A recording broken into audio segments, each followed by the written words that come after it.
ಸ್ನೇಹಿತರೆ, welcome back. ನೀವು ನೋಡ್ತಿದ್ರ ಜೈ motivational speaker YouTube channel. ಇವತ್ತಿನ ಕಂಟೆಂಟ್ ನೋಡೋಣ. ಏನು ಅಂತ ಹೇಳಿದ್ರೆ, ನಿಮ್ಮ ಪ್ರೀತಿಯಲ್ಲಿ ಒಳ್ಳೇದನ್ನ ಹುಡುಕೋದಕ್ಕಿಂತ ಜಾಸ್ತಿ ಕೆಟ್ಟದ್ದನ್ನ ಹುಡುಕ್ತಾರೆ. ಇದಕ್ಕೆ ರೀಸನ್ ಏನು ನೋಡೋಣ. ನೋಡಿ, ಸಮ್ ರಿಲೇಶನ್ಶಿಪ್ ಅಲ್ಲಿ ಏನಾಗುತ್ತೆ, ಆಲ್ಮೋಸ್ಟ್ 1 year 2 year 3 years ಇದೊಂದು ನಡೆದ ಮೇಲೆ ಆಫ್ಟರ್ ದಟ್ ಏನಾಗುತ್ತೆ, ಪ್ರತಿಯೊಂದರಲ್ಲೂ ಕೂಡ ಒಂದು ಕಿತ್ತಾಟ, ಜಗಳ ಅಂಡ್ ಅಂಡರ್ಸ್ಟ್ಯಾಂಡಿಂಗ್ ಬಹಳ ಕಡಿಮೆ ಇರುತ್ತೆ. ಅಲ್ಲಿ ಏನಾಗುತ್ತೆ, ಸೊ ಎಲ್ಲಾದ್ರಲ್ಲೂ ಕೂಡ ತಪ್ಪನ್ನು ಹುಡುಕ್ತಾ ಹೋಗ್ತಾರೆ. ಇದಕ್ಕೆ ರೀಸನ್ಸ್ ಏನು ಅಥವಾ ಅವರದ ಸಿಂಪ್ಟಮ್ಸ್ ಏನು ನೋಡ್ಕೊಂಡ್ ಬರೋಣ. ಫಸ್ಟ್ ಟೈಮ್ ಚಾನಲ್ ನೋಡ್ತಾ ಇದ್ರೆ ಸಬ್ಸ್ಕ್ರೈಬ್ ಮಾಡಿ, ಸಪೋರ್ಟ್ ಮಾಡಿ. ಇದೇ ತರದ ವಿಡಿಯೋಗಳು ಸಿಗುತ್ತೆ. ಅಂಡ್ ಕೌನ್ಸಿಲಿಂಗ್ ಬೇಕು ಅಂದ್ರೆ ಸ್ಕ್ರೀನ್ ಮೇಲೆ ನಂಬರ್ ಹಾಕಿರ್ತೀನಿ, ಕಾಂಟ್ಯಾಕ್ಟ್ ಮಾಡೋದನ್ನ ಮರಿಬೇಡಿ. ಬಟ್ ಫೀಸ್ ಇರುತ್ತೆ ಕೌನ್ಸಿಲಿಂಗಿಗೆ. ಫಸ್ಟ್ ಪಾಯಿಂಟ್ ಏನಂತ ಹೇಳಿದ್ರೆ, ನಮ್ಮನ್ನ ಅಷ್ಟೇ ಅವರು ಅರ್ಥ ಮಾಡ್ಕೊಂಡಿದ್ದು ಅಂತ ಅರ್ಥ ಮಾಡ್ಕೋಬೇಕು. ಯಾವ ವ್ಯಕ್ತಿ ನಿಮ್ಮ ಒಟ್ಟಿಗೆ ರೀಸನ್ ಇಲ್ದಿರಾ ಪದೇ ಪದೇ ಲೈಕ್ ಜಗಳಕ್ಕೆ ಮುಂದೆ ಆಗ್ತಾರ ಅಂತ ಹೇಳಿದ್ರೆ, ನಿಮ್ಮನ್ನ, ನಿಮ್ಮ ವರ್ಕ್ ಸ್ಟೈಲ್ ನ ಎಷ್ಟು ಚೆನ್ನಾಗಿ ಅರ್ಥ ಮಾಡ್ಕೊಂಡಿದ್ದಾರೆ ಅನ್ನೋದು ಮೊದಲನೇ ರೀಸನ್ ಆಗುತ್ತೆ. ಬಿಕಾಸ್ ತುಂಬಾ ಚೆನ್ನಾಗಿ ಅರ್ಥ ಮಾಡ್ಕೊಂಡಿರೋರು ನಾವೊಂದು ಟ್ರ್ಯಾಕ್ ಅಲ್ಲಿ ಹೋಗ್ತಾ ಇರ್ತೀವಿ. ಲೈಫ್ ನ ಹಿಂಗೆ ತಗೊಂಡ್ ಹೋಗ್ಬೇಕು ಅಂತ ಅನ್ಕೊಂಡಿರ್ತೀವಿ.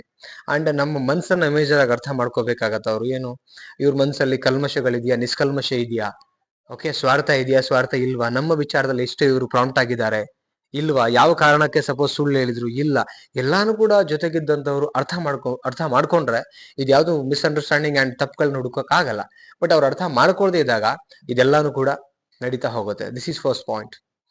ಸೆಕೆಂಡ್ ಪಾಯಿಂಟ್ ನೋಡೋದಾದ್ರೆ, ಅವರಿಗೆ ಜೀವನದಲ್ಲಿ ನೆಮ್ಮದಿ ಕಾಣ್ಕೊಳ್ಳೋಕೆ ಇಷ್ಟ ಇರಲ್ಲ. ಲೈಕ್ ನಾ ಹೇಳ್ತೀನಲ್ಲ, ಯಾರು ನೆಮ್ಮದಿ ಕಾಣ್ಕೋಬೇಕು ಲೈಫಲ್ಲಿ ಅಂತ ಅಂತಾರಲ್ಲ, ಆ ವ್ಯಕ್ತಿಗಳು ಇರೋದ್ರಲ್ಲಿ ತೃಪ್ತಿ ಭಾವ ಹೊಂದ್ತಾರೆ ಆಕ್ಚುಲಿ. ಸೊ ಈಗ ಟೈಮ್ಸ್ ನಾನೊಂದು ಎಕ್ಸಾಂಪಲ್ ಕೊಡ್ತೀನಿ ನಿಮ್ಗೆ. ಏನು ಅಂತ ಹೇಳಿದ್ರೆ, ನಮ್ಮ ಹತ್ರ ದುಡ್ಡು ಇಲ್ಲ ಅಂತ ಟೈಮ್ಸ್ ಕೊರಗ್ತೀವಿ. ದುಡ್ಡು ಬೇಕು ಲೈಫಿಗೆ, ಇಲ್ಲ ಅಂತ ಹೇಳ್ತಿಲ್ಲ. ಒಂದ್ ಹಂತದವರೆಗೂ ಒಂದು 15, 20, 30 ಸಾವಿರ ಬರ್ತಾ ಇದೆ ತಿಂಗಳ, ದುಡಿತಾ ಇದೀವಿ, ನಮ್ ಫ್ಯಾಮಿಲಿ ರನ್ ಆಗ್ತಿದೆ ಅಂತ ಇದೆ ಅನ್ಕೊಳ್ಳೋಣ. ನಾವು ಅದಕ್ಕೆ ತೃಪ್ತಿ ಆಗಿರ್ಬೇಕು. ಇನ್ನು ಜಾಸ್ತಿ ದುಡಿಯೋಕೆ ಹಂಬಲ ಇರಬೇಕು. ಬರ್ತಾ ಇರೋ ಹಣಕ್ಕೆ ತೃಪ್ತಿ ಇರ್ಬೇಕು, ಸ್ಯಾಟಿಸ್ಫೈ ಫೀಲ್ ಇರ್ಬೇಕು. ಅದಿಲ್ಲ ಅಂತ ಹೇಳಿದ್ರೆ ನಾವ್ ನೆಮ್ಮದಿಯಿಂದ ಇರಕ್ ಆಗಲ್ಲ. ಯಾಕಾಗಲ್ಲ? ನಾವ್ 15-20 ಸಾವಿರ ದುಡಿತಾ ಇದೀಲ್ವಾ?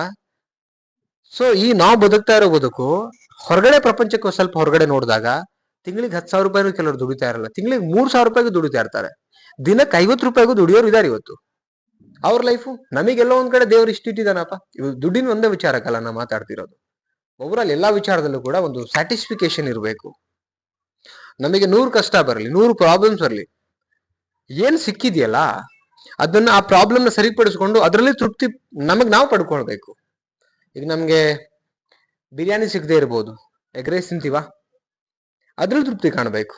ನಾವೀಗ ಬಿರಿಯಾನಿ ಸಿಕ್ಕಿಲ್ಲ ಅಂತ ಜಗಳ ಮಾಡಿ ಅಥವಾ ನಾವು ಏನೋ ಬೇಜಾರು ಮಾಡ್ಕೊಂಡು ಕುತ್ಕೊಳ್ಳೋದಕ್ಕಿಂತ ನಾವು ಅಟ್ಲೀಸ್ಟ್ ಎಗ್ ರೈಸ್ ತಿಂತಾ ಇದೀವಿ, ಕೆಲವರಿಗೆ ಅನ್ನನೂ ಇಲ್ಲ ಅಲ್ಲಿ, ಅವಾಗ ಏನ್ ಫೀಲ್ ಆಗತ್ತೆ ಹೇಳಿ ನೋಡೋಣ. ಕೆಲವರಿಗೆ ಅದೂ ಇಲ್ಲ, ಬಟ್ ಅವ್ರು ತೃಪ್ತಿಯಾಗಿ ಬದುಕ್ತಾ ಇದಾರೆ ತಾನೆ. ಸೊ ನಾವು ಒಪ್ಕೊಳ್ಳೋದ್ರ ಮೇಲೆ ನಮ್ಮ ಬದುಕು ತೃಪ್ತಿಯಾಗಿರ್ಲಿಕ್ಕೆ ಸಾಧ್ಯ. ಒಪ್ಕೊಳ್ಳಿಲ್ಲ ಅಂದ್ರೆ ಯಾವ್ದು ತೃಪ್ತಿ ಆಗ್ಲಿಕ್ಕೆ ಸಾಧ್ಯನೇ ಇಲ್ಲ ಲೈಫ್ ಅಲ್ಲಿ. This is second point. And third point ಏನಂತ ಹೇಳಿದ್ರೆ, ಎಲ್ಲಾನು ಕೂಡ ನೆಗೆಟಿವ್ ಆಗಿ ತಗೋತಾರೆ ಲೈಫ್ ಅಲ್ಲಿ. ಟೈಮ್ ನೆಗೆಟಿವ್ ನಡೆದಾಗ ಅದನ್ನ ಪಾಸಿಟಿವ್ ಆಗಿ ತಗೊಳ್ಬೇಕಾಗತ್ತೆ. ಇದು ತುಂಬಾ ಮುಖ್ಯ ಇರತ್ತೆ. ನೀವ್ ಎಷ್ಟು ನೆಗೆಟಿವ್ ಆಗಿ, ಈ ನೋಡಿ ಯಾಕೆ ಇವರು ಪ್ರತಿ ಒಂದು ಒಳ್ಳೇದ್ರಲ್ಲೂ ತಪ್ಪು ಹುಡುಕ್ತಾರಂದ್ರೆ, ನಿಮ್ಮನ್ನ ಅವ್ರು ಅರ್ಥ ಮಾಡ್ಕೊಂಡಿದ್ದೆ ನೆಗೆಟಿವ್ ಆಗಿ. ನೀವಂದ್ರೇನೆ ನೆಗೆಟಿವ್, ನೀವಂದ್ರೇನೆ ತಪ್ಪು. ಅವ್ರ ಮೈಂಡ್ ಅಲ್ಲಿ ಇರೋದೇ ಕಂಪ್ಲೀಟ್ ಆಗಿ ನಿಮ್ ಬಗ್ಗೆ ತಪ್ಪು ಕಲ್ಪನೆಗಳಿರುತ್ತೆ, ತಪ್ಪು ವಿಚಾರಗಳಿರುತ್ತೆ. ಅವಾಗ ನೀವು ಏನೇ ಮಾಡಿದ್ರು, ಉದಾಹರಣೆ ಸಪೋಸ್ ಒಳ್ಳೇದೇನೋ ಮಾತಾಡ್ತೀರಾ ಅನ್ಕೊಳ್ಳಿ, ಅದ್ರಲ್ಲಿ ತಪ್ಪು ಕಾಣುತ್ತೆ. ಬಿಕಾಸ್ ಅವ್ರ ಮೈಂಡ್ ಅಲ್ಲಿ ಇರುವಂತದ್ದು ಅದು. ಆಕ್ಚುಲಿ ನೀವು ಕರೆಕ್ಟೇ ಇರ್ತೀರಿ, ಅರ್ಥ ಆಯ್ತಿದ್ಯಾ ನಾ ಹೇಳ್ತಿರೋದು? ನೀವು ಕರೆಕ್ಟ್ ಆಗಿರ್ತೀರಿ, ಅವ್ರ ಮೈಂಡ್ ಅಲ್ಲಿ ಅದಿರೋದ್ರಿಂದ ಅವ್ರಿಗೆ ಅದೇ ಕಾಣ್ತಾ ಇರತ್ತೆ. ಪ್ರಾಬ್ಲಮ್ ನಿಮ್ದಲ್ಲ, ಆಕ್ಚುಲಿ ಅವ್ರದೇ ಪ್ರಾಬ್ಲಮ್ ಇರುವಂತದ್ದು. ಸೊ ಈ ಒಂದು ಸಿಂಪ್ಟಮ್ಸ್ ಇಂದ ಅಥವಾ ಈ ಒಂದು ಟಿಪ್ಸ್ ಇಂದ, ಈ ಒಂದು ವಿಚಾರದಿಂದ ಕೂಡ ಪ್ರತಿ ಸಲನೂ ಕೂಡ ಒಂದು ಪ್ರಾಬ್ಲಮ್ ನಡೀತಾ ಇರತ್ತೆ. ಸೊ ನೆಕ್ಸ್ಟ್ ಪಾಯಿಂಟ್ ನೋಡೋದಾದ್ರೆ, ಬದುಕಿನ ಬೆಲೆ ಲೈಕ್ ಗೊತ್ತಿಲ್ಲದೆ ಇದ್ದಾಗ, ತಿಳಿದೇ ಇದ್ದಾಗ, ಇದು ಆಕ್ಚುಲಿ ನಾವು ಏನ್ ಬದುಕ್ತಾ ಇದೀವಿ ಬದುಕು, ಅದನ್ನ ಅರ್ಥ ಮಾಡ್ಕೊಳಕ್ ಟ್ರೈ ಮಾಡ್ಬೇಕು. ನನ್ನ ಪ್ರಕಾರ ಹೇಳ್ತಿದ್ದೀನಿ. ಒಬ್ಬೊಬ್ಬ ಅಂದ್ರೆ ಬಹಳ ವರ್ಷ ಬದುಕಲ್ಲ ನಾವು, ಇದು ಎಲ್ರಿಗೂ ಗೊತ್ತು, ಸತ್ಯ ನಮ್ಗೆ. ಬಟ್ ಸ್ಟಿಲ್ ಕೆಟ್ಟ ಯೋಚನೆಗಳ ಮುಖಾಂತರ ನಾವು, ಕೆಟ್ಟ ದುರಾಸೆಗಳ ಮುಖಾಂತರ ನಾವು ಇಲ್ಲೇ ಪರ್ಮನೆಂಟ್ ಉಳಿದು ಬಿಡ್ತೀವಿ ಅನ್ನೋ ಲೆಕ್ಕದಲ್ಲಿ ಏನೇನೋ ಯೋಚನೆ ಮಾಡ್ತೀವಿ, ಏನೇನೋ ಜಗಳಗಳು ಮಾಡ್ಬಿಡ್ತೀವಿ ನಾವು. ನಾಳೆ ಗೊತ್ತಿಲ್ಲ, ನಾಡಿದ್ ಗೊತ್ತಿಲ್ಲ, ಅಥವಾ ಏನೂ ಗೊತ್ತಿಲ್ಲ ಅನ್ನೋ ಒಂದು ಪ್ರಾಕ್ಟಿಕಲ್ ಸತ್ಯ ಗೊತ್ತಿರ್ಬೇಕಾದ್ರೆ, ಸೊ ದೆನ್ ಯಾಕೆ ಅಷ್ಟು ತಗೊಳ್ಳುವಂಥದ್ದು, ನೆಗೆಟಿವ್ ಆಗಿ ಜಗಳ ಮಾಡುವಂಥದ್ದು? ಇದೇನು ತಿಳಿದೇ ಇದ್ದಂತ ವ್ಯಕ್ತಿಗಳು ಈ ತರ ಮಾಡ್ಲಿಕ್ಕೆ ಐ ಥಿಂಕ್ ರೀಸನ್ ಅಂತ ಹೇಳ್ಬೋದು. ಓಕೆ, ವೆರಿ ಶಾರ್ಟ್ ಆಗಿ ನಾನು ನಿಮ್ಗೆ ಇನ್ಫಾರ್ಮೇಶನ್ ಶೇರ್ ಮಾಡಿದ್ದೀನಿ. ಎಸ್, ಎಕ್ಸಾಕ್ಟ್ಲಿ ರೈಟು ಅಂತ ಅನ್ಸಿದ್ರೆ ಇದನ್ನ ಇನ್ಸ್ಪೈರ್ ಆಗಿ ತಗೊಂಡು ಲೈಫಲ್ಲಿ ಇಂಪ್ಲಿಮೆಂಟ್ ಮಾಡ್ಕೊಂಡ್ರೆ ಒಳ್ಳೇದು ಅಂತ ಹೇಳ್ತಾ, ಅಂಡ್ ಕೌನ್ಸಿಲಿಂಗ್ ಬೇಕು ಅಂದ್ರೆ ಸ್ಕ್ರೀನ್ ಮೇಲೆ ನಂಬರ್ ಹಾಕಿರ್ತೀನಿ, ಕಾಂಟ್ಯಾಕ್ಟ್ ಮಾಡ್ಬೋದು. ವಿಡಿಯೋ ಇಷ್ಟ ಆದ್ರೆ ಲೈಕ್ ಮಾಡಿ, ನಿಮ್ಮ ಅನಿಸಿಕೆನ ಕಮೆಂಟ್ ಸೆಕ್ಷನ್ಗೆ ಹೋಗಿ ಕಮೆಂಟ್ ಮಾಡಿ. ಮತ್ತೊಂದು ಟಾಪಿಕ್ ಸಿಗ್ತೀನಿ. Thank you so much guys, bye.